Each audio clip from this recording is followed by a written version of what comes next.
helpful here. Okay, so we know that we want to deal with Microsoft binaries, so it turns out that we have to deal with assembly, right? So we have to somehow capture the meaning, the semantics of assembly instruction. Of course, decoding of a single instruction is not a problem, right? Each decompiler, each disassembler does it in many ways. There are a lot of disassemblers available. But the trick here is that we need a convenient representation of each assembler instruction in order to, well, employ some analysis later on. As all operating system components are written in C, C++, where we are speaking about Windows 2000 and Windows 2003 at most, not Vista or higher. So we know this is a C or C++ code, so it is important to recover some higher level construction, right? Like, local variables, function boundaries, things like that, everything that comes with C. So not only we need to deassemble the library, the code, but also we need decompilation, right? And by this term, I mean really recovering almost all the properties of the source, which is important if you want to conduct some deep analysis. And the problem is there is no good decompiler available publicly, at least not a decompiler which was written precisely for this purpose. And I can hear some of you murmuring that, man, why don't you use IDA? It's perfect, everybody uses that, right? What's the problem? And that may sound as blasphemy, but IDS has numerous disadvantages, at least for my purposes. First problem is lack of documentation, besides the include files which are available in SDK. I really spent a lot of time trying to figure out the exact capabilities, well, some more advanced capabilities that IDA can offer, and it was really difficult. Simply lack of documentation is really aggravating. Of course, it's not open source, so again, you cannot fix it on the fly or adjust it on the fly. And from what I have learned by pounding and these include files, it seems the internal representation of assembly employed by IDA is very close to the assembly. No abstraction is performed. You can simply have all arguments to a single assembly instruction, but very little processing is done on that. And it happens there is a better tool available. It's UQBT, which stands for University of Queensland Binary Translator. The funny thing is, it was not created with an idea of some binary analysis or security implications of any way. The goal was a translation of binary written for one platform into another binary for entirely different platform.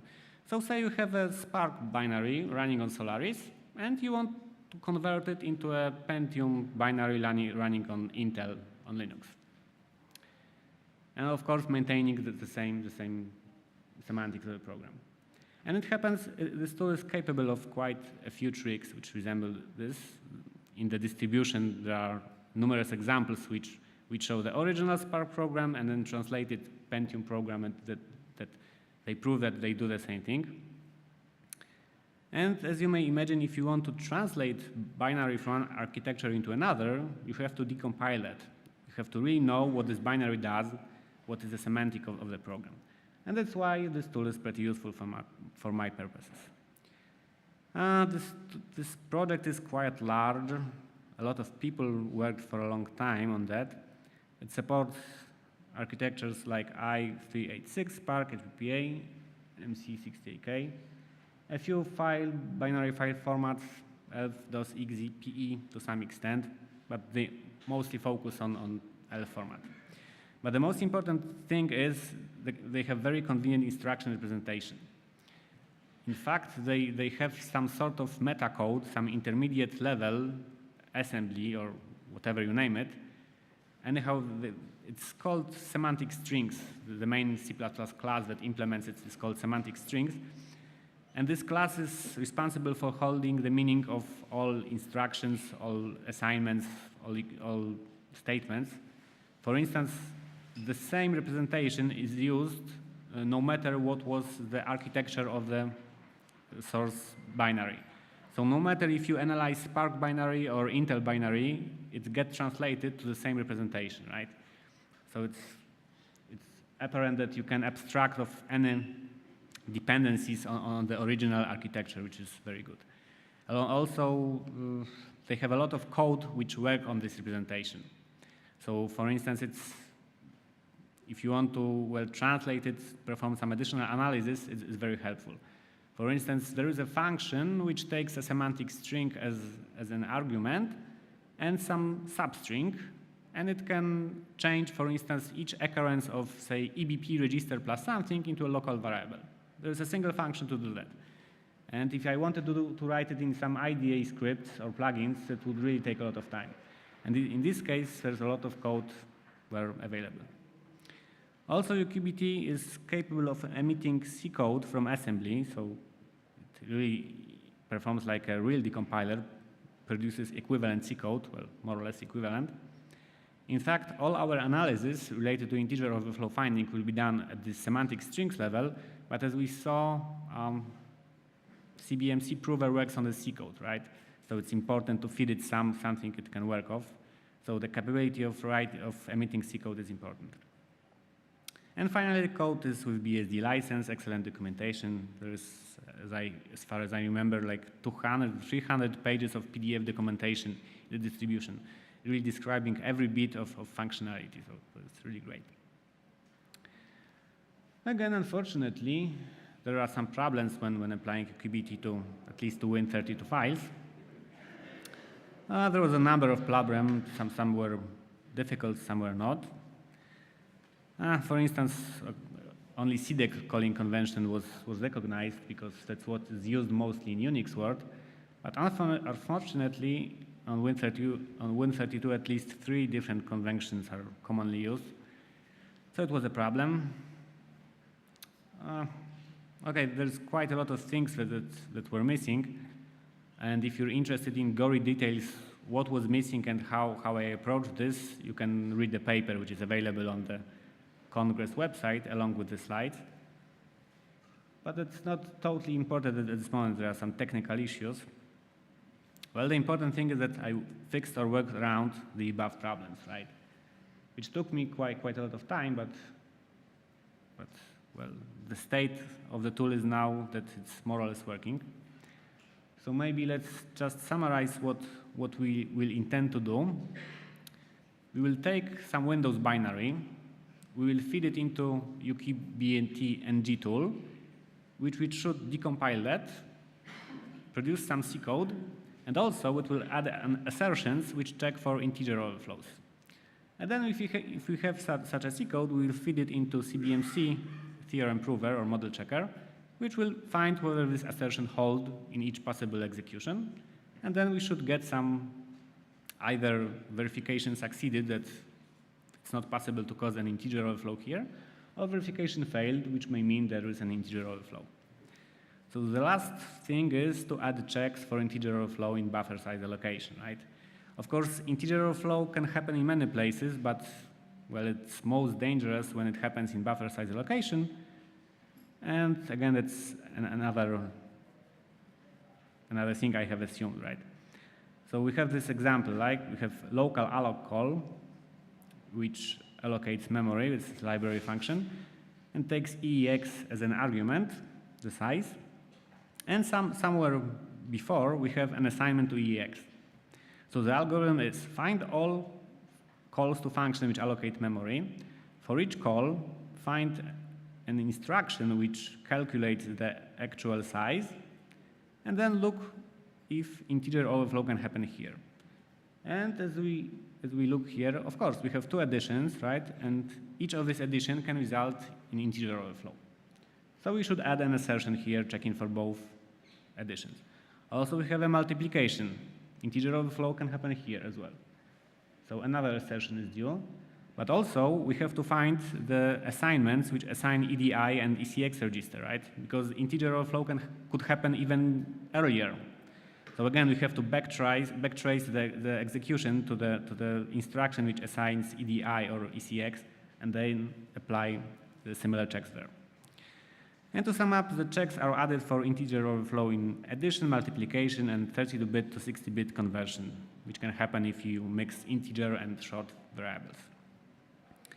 And another thing is to remove all the loops, another simplification. But it's required for CBMC to function properly. And again, as I tried to convince you, it should not introduce too much false positives, neither negatives.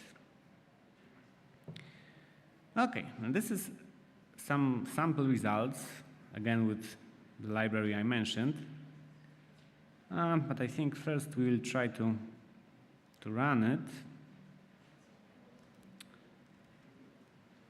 Okay, this is a result of a previous run, so let's remove it.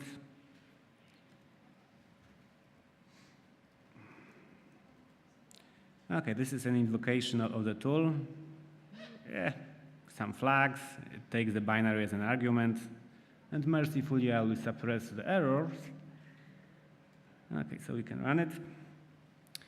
It will take, do I know, 30 seconds, something like that. This binary is like 60 kilobytes long, if I remember correctly, right? 60 kilobytes. And it will create like 200 functions. 200 functions. So it may take some time. Okay. So this directory was recreated, right? And as you can see, it contains a lot of files, which are, each file contains one function from the assembly. Okay, so we have the decompiled source. So now we can run the prover, right?